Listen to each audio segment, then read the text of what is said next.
Good morning, my friends. This is Josh Hendry with Mister Hen's Art Skills, and we are working on our story, The Legend of Harapan. This is the first one that came out, I think, in 2013, if I'm not mistaken. So this is actually a free PDF if you want to go to MrHen.com. There's a link in the description below. Feel free to grab that, read through it. We are working on the present day version of that, and the way we're doing this is by taking a class with the School for Visual Storytelling. And the class is Graphic Novel Pro with Jake Parker and Sean Crystal.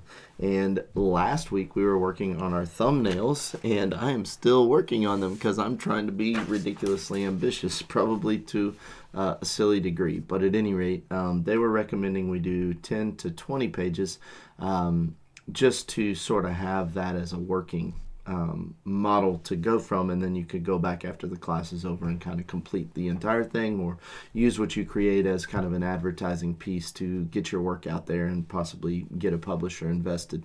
I am such a do-it-myself guy, which is not probably beneficial in some regards, but at any rate, it is what it is. So I am done with 16 pages of thumbnailing so far, and there are some serious issues that I want to tackle at some point, but they're really encouraging us not to tackle too much in the thumbnail phase. Like, you're not trying to really create the art. I think I started to create art here, and they say once you create art, you kind of fall in love with it, and it makes it harder to edit. So I think that's really smart in my case, but we're going to continue here. We've got a little bit more to get done with the story. Mine is slated for 32 pages, or to be completely honest, 28 pages is what I have slated. So this is stage 5, this will be stage 6, and then stage 7, so that would be 28 pages, plus the cover would end up making it 32 pages. I want my comics to have 28 pages. There's a reason for that, but it may end up being a box that I've put myself in that might not be really smart. And the reason why I say that is so much of my work that I'm doing on this particular issue is getting cut out, and I'm not 100% sure they're the right cuts. What I mean by that is there may be some places where I want to breathe a little bit in the story, where I don't want it to be so fast-paced, which is sort of a style choice, but also a narrative choice. The way that I want to tell the story, there are certain parts where I want it to feel a nice rhythm, and so I do want there to be some intense action scenes, but I also want there to be some nice room to breathe in between those, build characters, build story, and right now this feels super rushed. That being said, I listened to an interview with Kazu. I'm gonna not say his name correctly, but Kibuishi. He's the Amulet author and illustrator, and Daisy Cutter author and illustrator, Kazu. And he was saying you should feel like you're cutting a lot when you're doing your thumbnails. You should feel like you are only taking basically what I took from it. This is not verbatim what he said, but you're basically looking for the core, most important information possible. So with that in mind, that's kind of how we're rolling with it, and I'm just going to do this for the course, and if I completely hate the book at the end, I'm not going to produce that one out, but it will at least give me a great starting point. So anyway, that's the philosophy behind this. I do want to stay on pace with the class, and we're already into week 5 and the homework for week 5, plus I'm getting my art teaching license right now, so I also have coursework to do for that. So it's just a tremendous amount of work going on right now, so let's get into it. Instead of talking, let's get working. All right, so I've got my outline up here. This is the low point, stage 5. This happens at Fletcher's Bay. That's where on the island of San Sebastian, a lot of flotsam comes in, and not, they have shipwrecks that come in frequently. There are frequent tropical storms near the island, and the residents there go down to Fletcher's Bay and harvest any technology and any scraps they can. And they do that to play the game Ringo, which is a very popular game on the island. And Caden is somebody who believes he's going to play professional Ringo one day and help lift his family up out of their somewhat difficult life out on the rim. at least what he envisions to be a difficult life. So Caden has gone in. He's gone down to Fletcher's Bay. He got there late. All the tech has kind of been taken, and he's down here, and he's got his bike that fell down the hill. So he's kind of standing over his bike right now. And as he's standing there,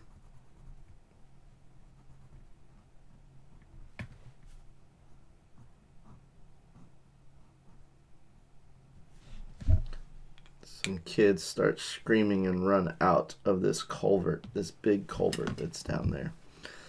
So now what we're going to do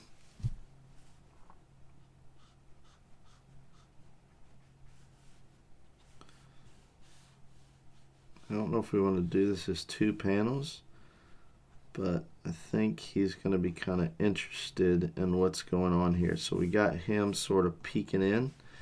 Still got his helmet on. I guess he's not going to take his helmet off for this because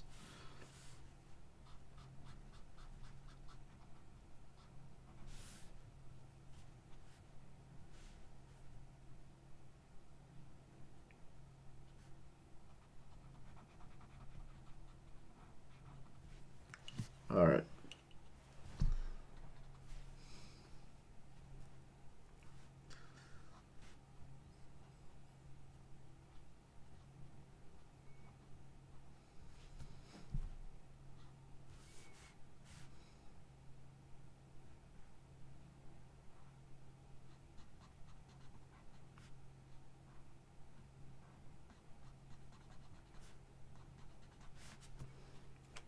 Yeah, that's my fault. I kind of messed that up, so there we go.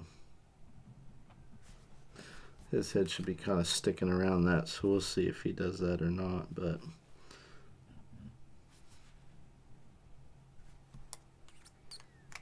yep, so he's going on in.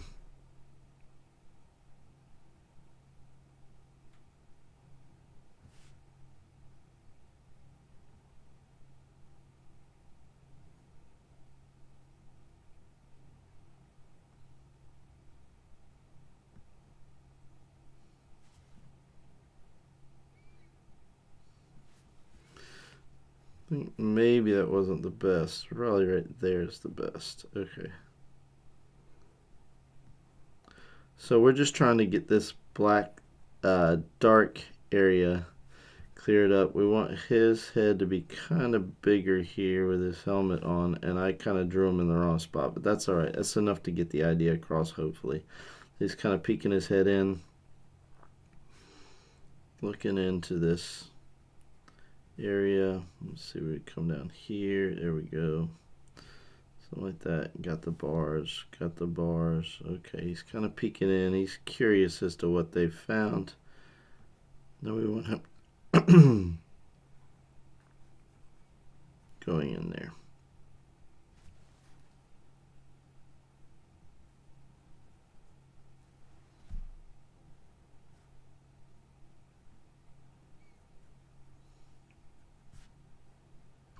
And the reason why I'm doing this, one of the things I envision is in the next panel having it completely dark with just the white lettering, no way. Because he goes in there and he discovers something. And I'm not telling you what he discovers. Not yet anyway.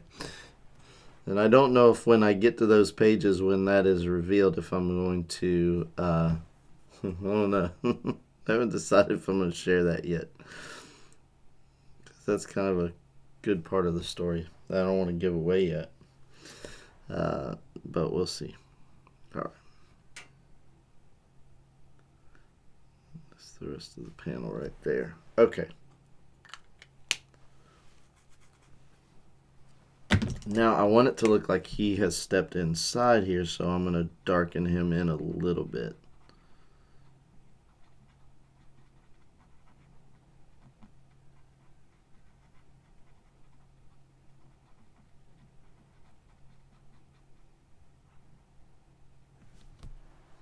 There we go. So hopefully he kind of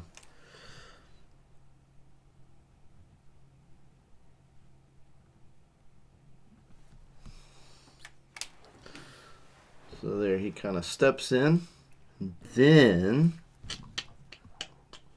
I want to think about how we're going to do this. Since we split that into 2 panels, I think it's pretty safe to go here with 2 panels.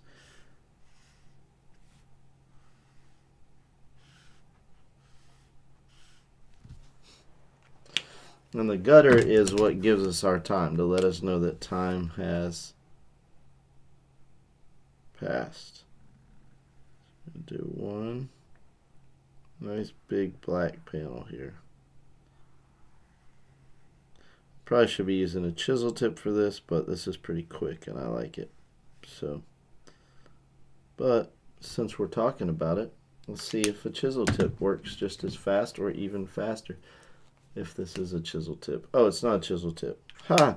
Yo, Prismacolor has, like, they used to have these great chisel tip markers that I loved, and then I got this marker a while ago. I realize I'm dating myself a little bit, but back when I was in college, they had this great, they didn't have the brush tip.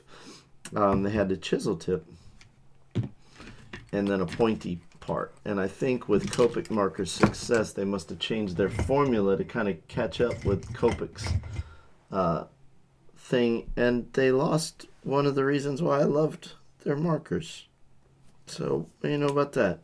Alright, well, we'll try this guy. Yeah, this is even a little bit, this is a little bit easier to keep a straight line than with a brush pen. It's just got a little bit more solid pushback to it.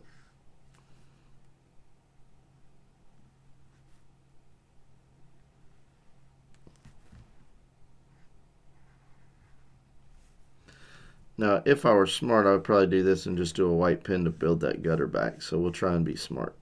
So, thinking that's a little bit faster maybe. Okay, but we'll break this into 2 long, narrow panels. And the reason why is I want there to be a pause in the darkness. I want it to feel like he's in there for a little bit before the reaction. So, and I like how this steps down, like it steps in, like you introduce the black section here, and then it steps into bigger and bigger, and then all the way into engulfing darkness. I actually like that from a graphic design perspective. There's probably an even more beautiful way to do it than the way I'm doing it now, but for a first pass, I think it's all right. It's all right, yo. It's all right.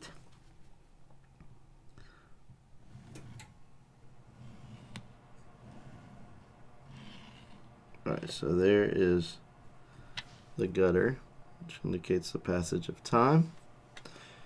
And then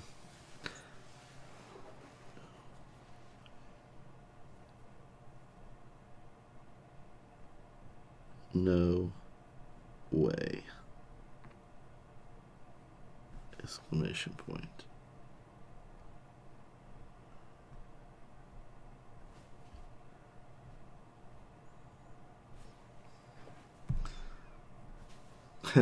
No, I just put that there, like, I don't know why I put a tail there. Like, where's it going to? It's going to into the darkness. Now, I don't know if that's as effective as I thought it was going to be. Maybe a speech bubble would have been more effective.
Alright, so he's going to be coming out of here happy. Like,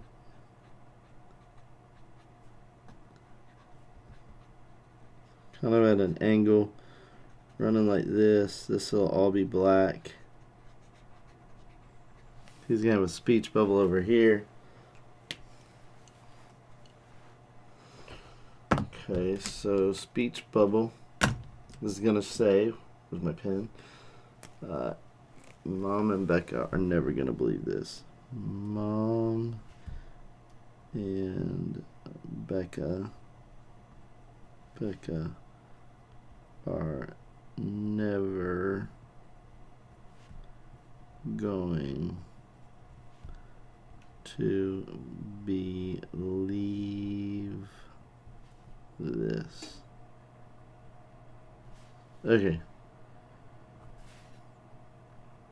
Boom. Boom.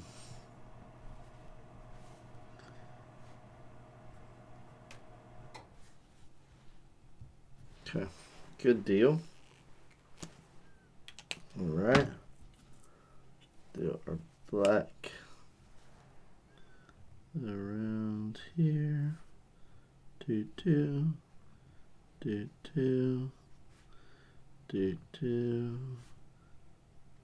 do do do do.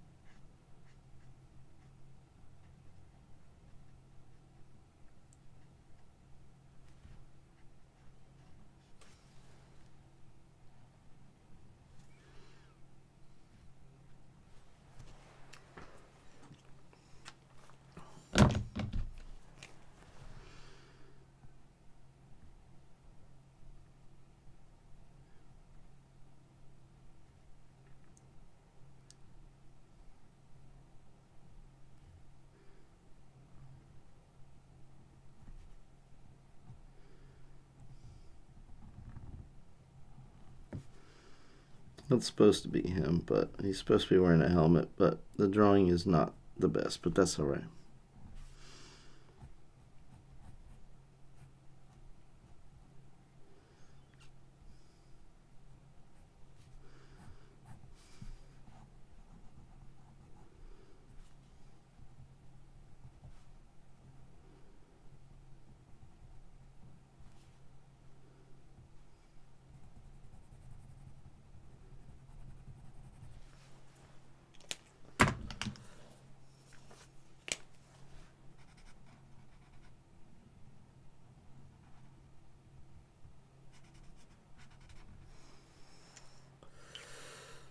Right, it's coming out now.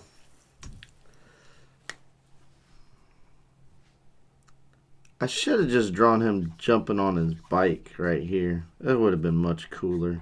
This is going to be him riding on his bike. So there, that's going to be a bike shot. So that's why. Don't get stuck. That whole panel should have been bike jumping out. Okay. How do I write that?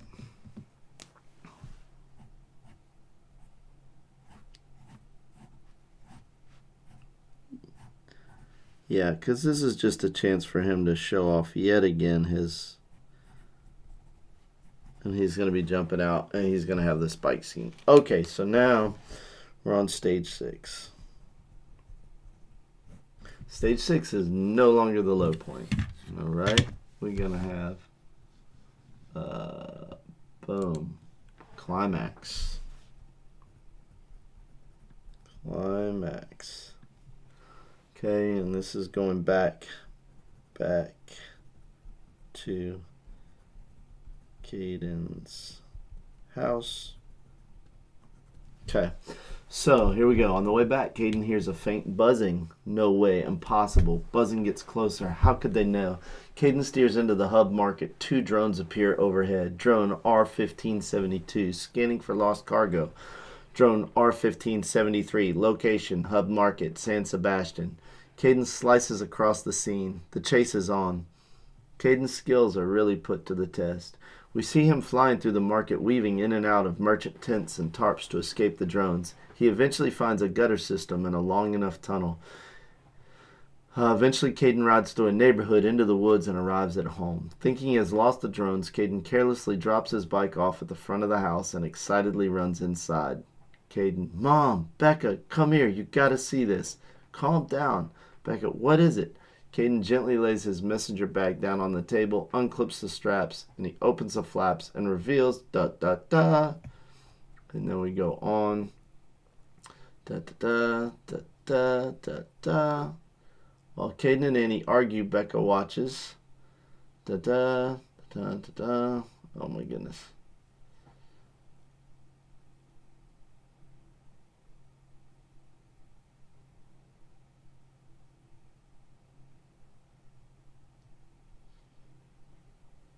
All right. Well, that's interesting. I don't know that I can show you any of this because this is the climax and the big reveal. So I guess I'll have to do this in the dark, so to speak. I'll have to draw all of this and communicate all this in the dark. But I will bring you along for the journey of the creation of the art for the first portion, and then you guys will be able to see this when the book comes out, see the remainder of the artwork and the stuff that's going on when that comes out. So this is as far as we're going to go with the thumbnailing phase for you guys, but then we will document the remainder of it for the coloring and the better art and all of that up to this point where they get down to Fletcher's Bay. So yeah, I think that's the best way to do it because I don't want you guys to be bored out of your gourd knowing the entire story. I want there to be a little bit of enjoyment left for you. So as much as I'd like to show you this part from a design and artistic standpoint, I think it's better if we wait to show you this stuff later on.